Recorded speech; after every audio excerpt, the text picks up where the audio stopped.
You better marry her. You knocked her up. She and Greg were setting up a room for the nursery. Rush wedding plans were coming together. And then 3 weeks later, Marisa was gone.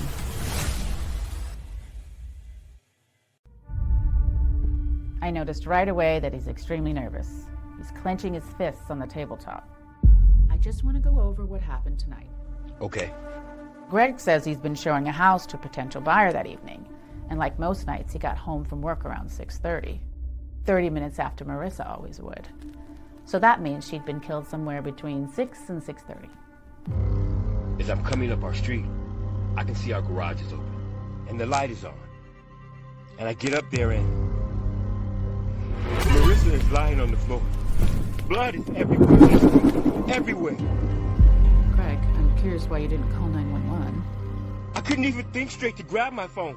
I was shaking, and I just started to scream, and maybe like 20 seconds later, the neighbor came out, and I was just like, she's dead! She's dead! That made sense to me. I know if I found my husband like that, even I might go blank. But then Greg starts hyperventilating. And what happened next flew out of left field. My fiance, and my baby are gone. They're both gone. Greg starts crying. The only problem was there were no tears. He just looked like he was in a panic. People all react differently to tragedy. I've seen it all. So you can't really read into it too much until you know more. I was still at the house and looking for Greg when an officer told me he'd been taken down to the station. And I hope they weren't busting his balls, thinking he had anything to do with this. I knew he didn't. I mean, he was devoted to my sister and the baby. Greg had been a little odd, but cooperative during our talk. But as soon as I asked him if there were any problems between he and Marisa, he lost it.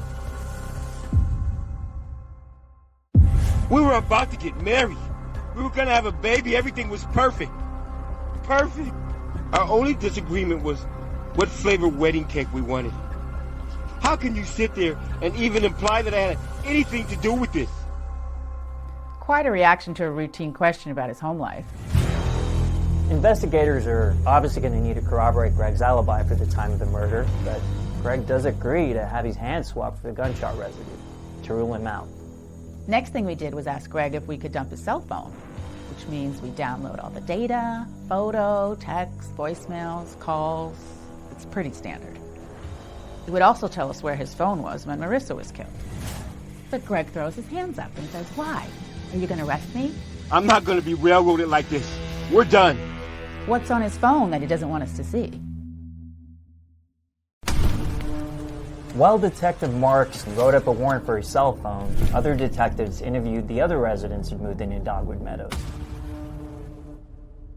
But it was only the neighbor who'd actually called 911 who said that they heard the shots. That was it. It's daunting when you have no witnesses, no video, no nothing. Someone who shot, stabbed, and slashed a pregnant woman in cold blood is out there, and they're dangerous. But then the next day, we get a call from the medical examiner.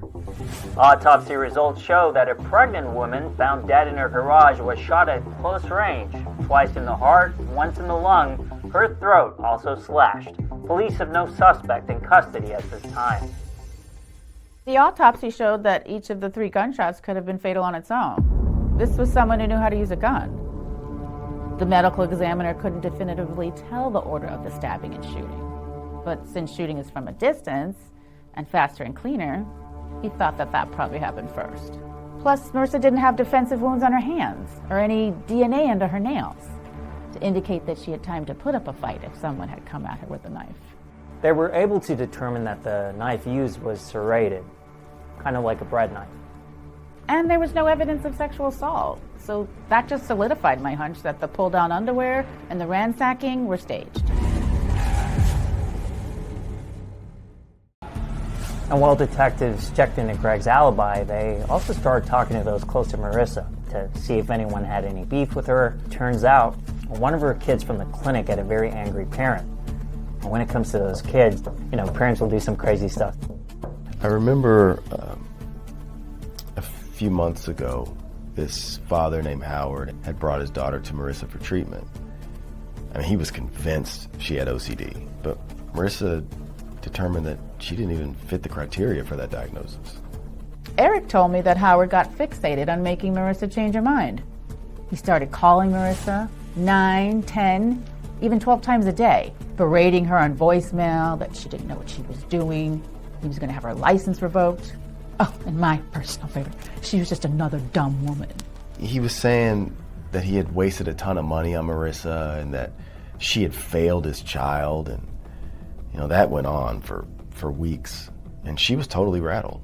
So other detectives looked into tracking down Howard and verifying his alibi, while I head to Greg's office to confirm his, and also talk to his coworkers about what kind of guy he is.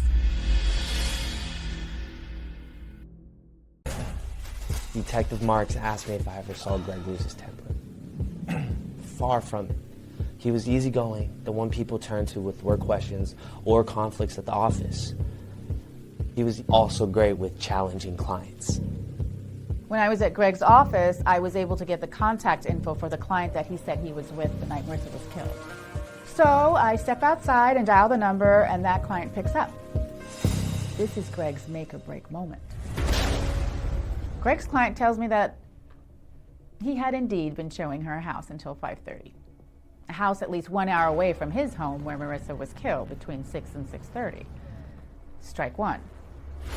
And right after that, Detective Marks gets a call with the results for Greg's gunshot residue test.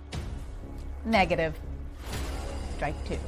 And by this point, detectives had also determined that there was no life insurance policy on Marissa. And in fact, the couple relied on dual income to keep their new home. So that totally rules out a financial motive. Strike three. Greg was a promising lead, but he didn't commit this murder. But clearly there was something on his phone he was hiding.